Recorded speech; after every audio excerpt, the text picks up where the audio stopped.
Bienvenidos a un nuevo capítulo de Ecuatorianos Imparables. Hoy por hoy nos encontramos atravesando por una época de campaña electoral. ¿Y qué mejor aprender de algunos temas de los que desconocemos de la mano de un experto en ciencias políticas, como lo es Isaac Pérez? Acompáñenme en este nuevo podcast.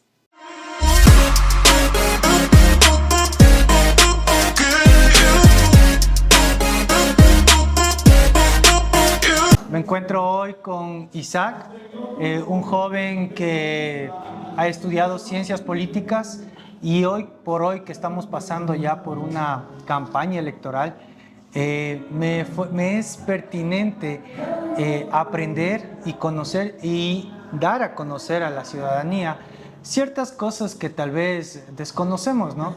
Que es importante tomar en cuenta en esta época, en esta elección que se viene.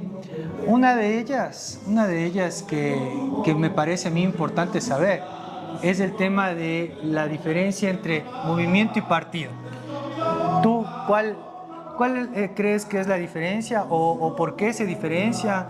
Porque también sabemos que vamos a votar por una consulta popular y se está tomando en cuenta este tema también.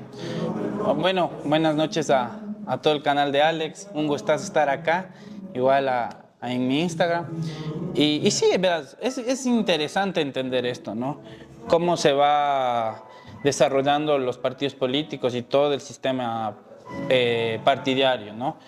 Sí, es verdad, los partidos políticos han tenido su desgaste y se han inventado esto de movimientos políticos.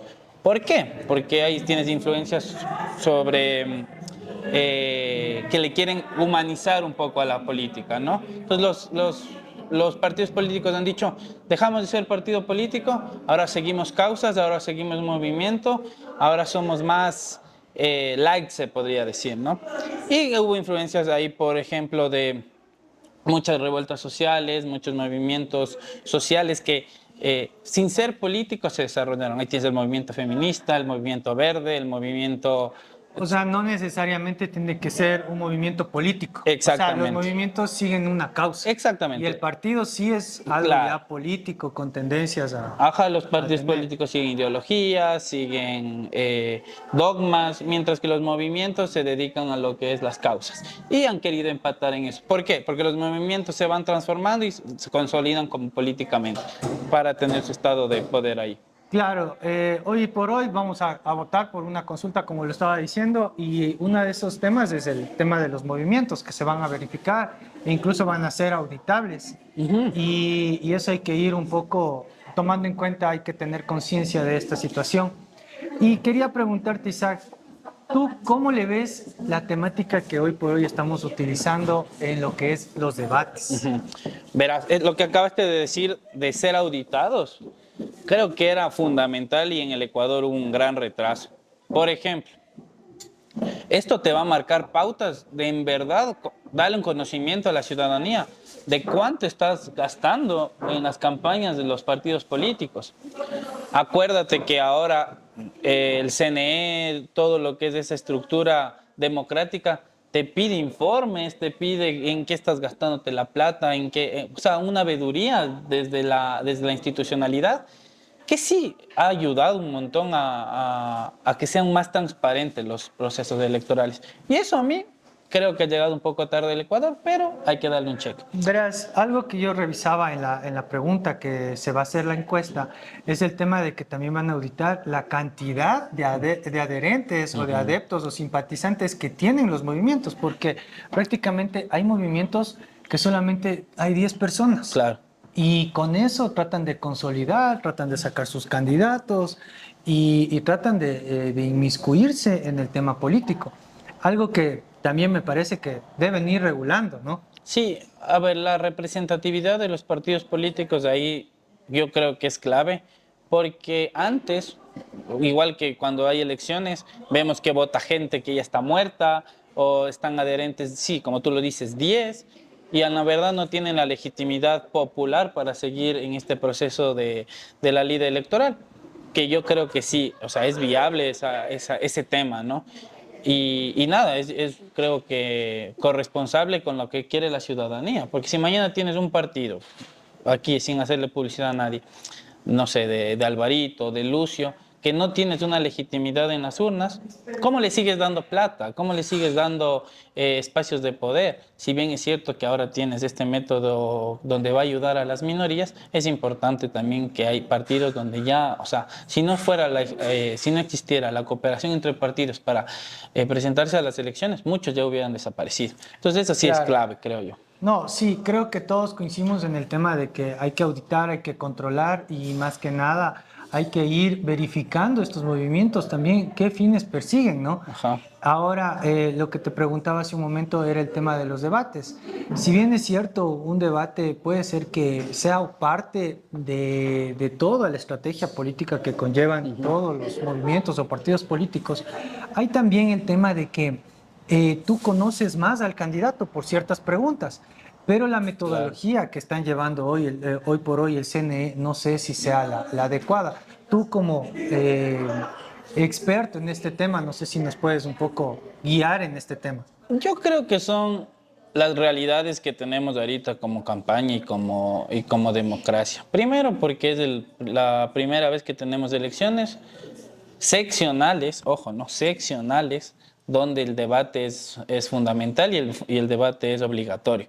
Entonces, armarse un debate, vimos hace 2 años con los presidentes, toda la estructura que hay detrás, toda la estructura que hay detrás de un debate, cámaras, gente de logística, todo ese proceso es plata. Y yo creo que también no quiero justificarles ni nada por el estilo, pero es viable, es notorio que es la primera vez que están haciendo este proceso de debates y hay muchas falencias, ¿no?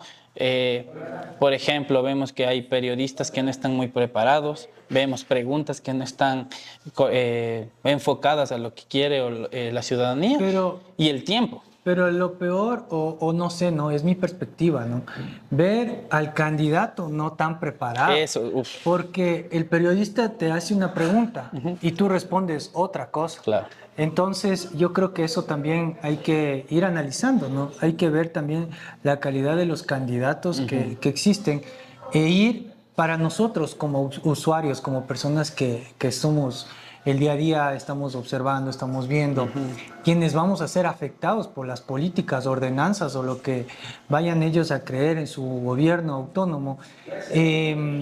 Queremos tal vez votar pensando en lo que ese candidato va a hacer, pero si nos demuestra que si te preguntan una cosa y responden otra, claro, también, o sea, uno se siente o se ve que no se encuentran preparados para un debate, peor para llegar a una instancia mucho más alta, ¿no? Sí, yo creo que hay que entender que más allá del problema del debate, eso es un problema estructural de los partidos políticos. ¿Por qué? Porque se sacan de la chistera los candidatos, se sacan al último momento los candidatos y segundo, no han tenido un proceso de reflexión política, un proceso de educación política, entonces pasas por la calle y te dicen, vea, venga a ser candidato. Y eso no es culpa, o sea, primero, creo que sí es indirectamente nuestra culpa porque no les exigimos más a los partidos políticos. Segundo, porque los partidos políticos y todo el sistema político ha estado muy fraccionado, ha estado en, la verdad, yo creería en una crisis y que eso no ha sido corresponsable con nuestro pedir ciudadano. Y sí, o sea, nosotros vemos, ¿no?, que salen joyas de los debates, es parte de la democracia, es parte de saber que no hay candidato A o candidato B, no te pueden expresar bien las preguntas, las respuestas en este caso, porque quieren seguir una línea discursiva que va acorde a su mensaje, ¿no? Eso tengamos presente y entendamos todos, que muchas veces los candidatos se van a ir por las ramas, primero porque es desconocimiento, preparación, y tercero, ese no es su mensaje. Entonces, si mañana viene un ingeniero, no sé, agrónomo a ser candidato y le habla sobre estructuras, sobre obras civiles, sobre esas cosas, no te va a empatar. O sea, prácticamente esas no son todólogos tampoco, no les pidamos milagros en ese sentido. Entonces, lo que tú me tratas de decir o lo que yo quisiera un poco entender es el tema de que tal vez si te hacen una pregunta y contestas otra cosa, más bien es una estrategia política que ellos están manejando dentro de su forma para llegar a su objetivo. Yo esperaría que en su mayoría sí, ¿no? Primero. Y también vamos a ver que hay desconocimiento, hay osadía y también falta de reflexión de los mismos candidatos, ¿no? Porque tú te das cuenta, por ejemplo, si tienes, no sé, te dan 45 segundos, obviamente te va a quedar corto el tiempo para expresar tus ideas y lo que quieres como propuestas. Pero si te dan 45 segundos y solo ocupas 20 segundos, se me ocurre, falta un poco de capacidad, ¿no? Es como cuando en la exposición te jalas y dices, no sé, mi nombre es tal, pero no me sé el tema, entonces ya quedas pésimo. Claro, o sea, Bueno. tu imagen no es lo que vas a vender, ¿no? O sea, es el tema. Y justamente eso también te quería preguntar. En una era en la que nos encontramos, que es totalmente tecnológica, y más ahora que cuando pasamos una cuarentena, una pandemia, en la que se notó el tema de la necesidad de tener implementos tecnológicos y de conectividad, Uh-huh. eh, actualmente, ¿cómo se maneja la política? ¿Cómo es el tema marketing político? Porque hay personas que están manejando, o se puede decir partidos que manejan una política antigua, Uh-huh. una política un poco más, tal vez contemporánea, se puede decir, y otros que manejan una política un poco más moderna o tecnológica. Pero tal vez esto sí les resulta o tal vez no les resulta. ¿Cuál es tu perspectiva sobre esto? Primero que la democracia en ese sentido también se digitaliza, loco. Entonces yo creo que eso es fundamental entender como ciudadanos. Es decir, que ahora ya no necesitamos, se me ocurre, ¿no? Una cadena por medios masivos para que nos den un mensaje los presidentes, sino ahora un TikTok, una historia, una infografía.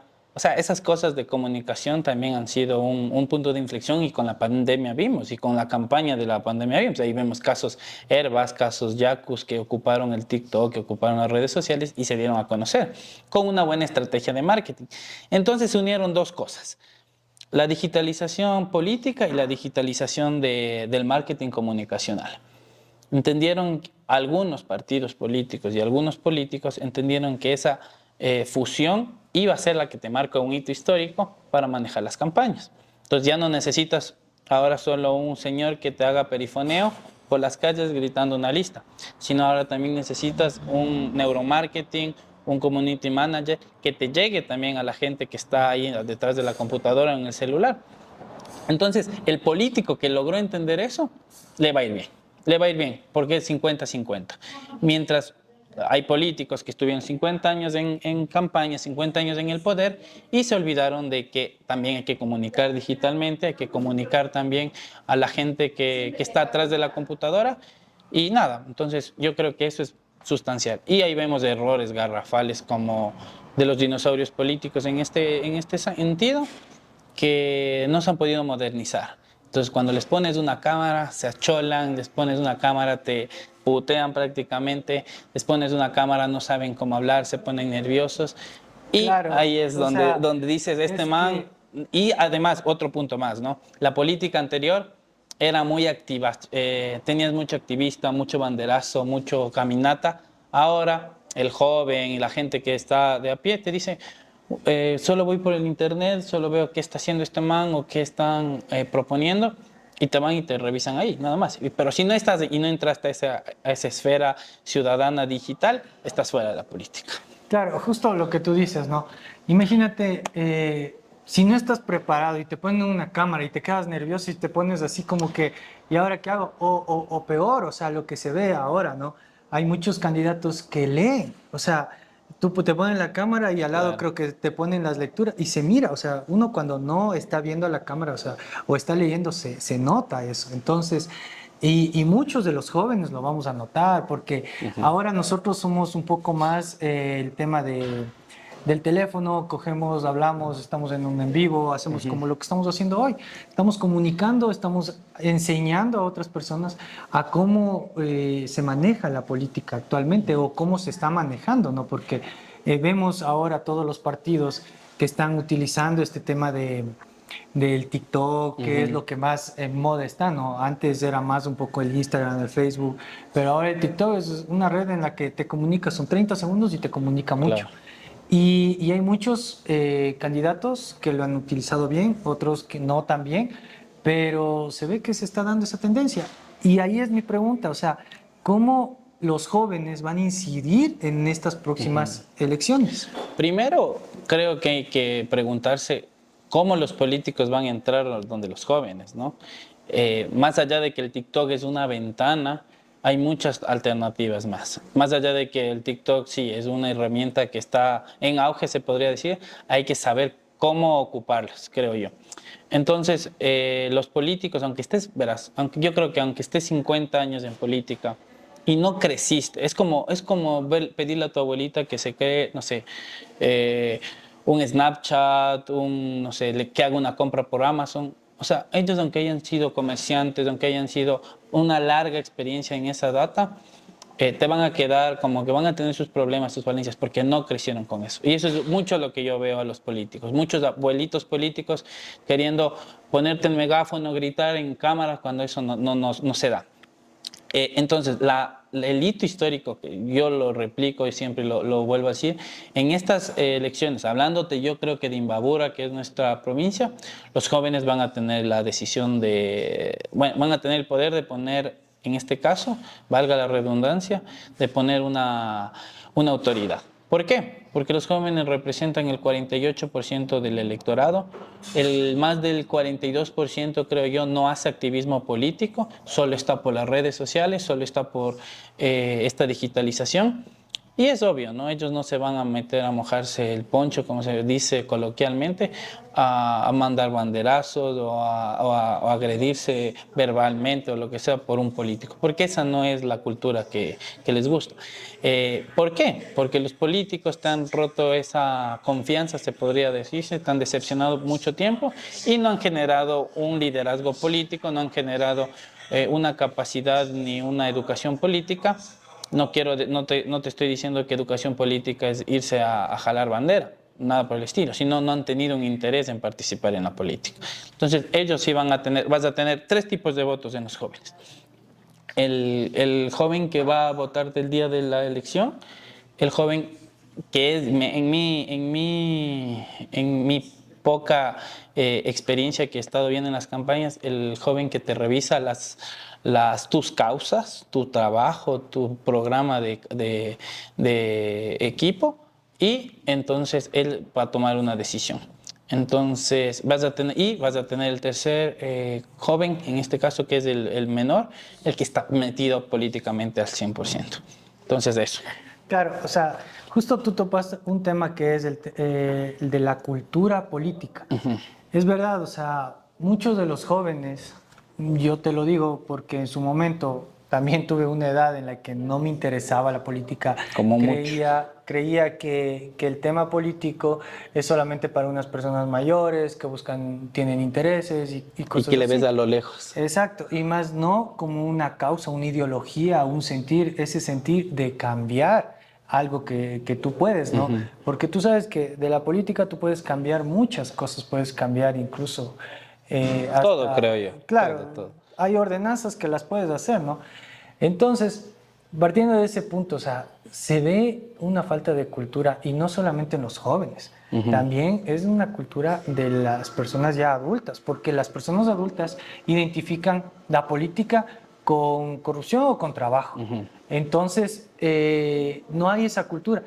Y para romper ese hito, esos tabús que existen, ¿tú cuál crees que sería una de las estrategias para poder romper eso? Primero, yo creo que hay que potenciarles y pedirles a los partidos políticos que hagan ahí su trabajo, ¿no? Segundo, pedirle a la institucionalidad, todo ese campo burócrata que tienes ahí en las instituciones, que te ayuden a tener una confianza de la institucionalidad.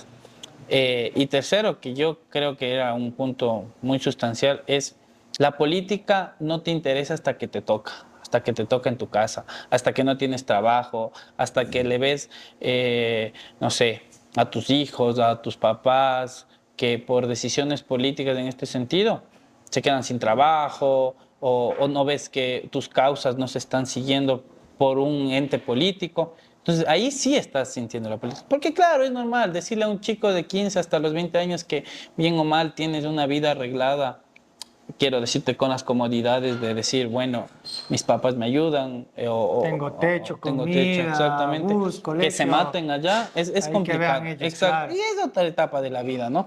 Pero yo creo que la política es fundamental ahí cuando te toca tu cuarto, cuando te toca tu puerta y te dice, bueno, pana, o cambias o te quedas acostado muriéndote del hambre. Entonces, esas decisiones políticas también, o también cuando te hacen enojar, cuando ves que ese cambio de las autoridades no son una incidencia socialmente. Ahora, nosotros como jóvenes buscamos... Ah, y no te respondí la pregunta, es cierto. Verás, yo creo que tenemos que hacer una formación autónoma, creo yo, de la política. No con esto te voy a decir que debes a leer, no sé, Nietzsche Obvio, o va teoría a ser bastante política. complejo, más que nada por los términos técnicos Sí. que debe haber, ¿no? Debe existir. Más que todo, la responsabilidad está en que te informes. Yo creo que eso. Exacto. Si mañana me gusta un candidato o veo una propuesta chévere, quién es, de dónde viene, cómo está hablando, cuáles son sus pasados, cuál es su ideología. Esas cosas básicas, creo yo, en política. Y luego si tomas una decisión. Eso creo que es básico. Y hay que buscar esos políticos también, ¿no? Que te llaman a la reflexión, que te llaman a decirte, oye, cambiemos estas cosas o generemos este proceso. Y esos, a veces, hasta incluso ellos te pueden defraudar. Porque puede ser una línea discursiva, pero a la final el que toma la decisión de decir, hasta aquí hago este cambio, eres vos mismo como ciudadano.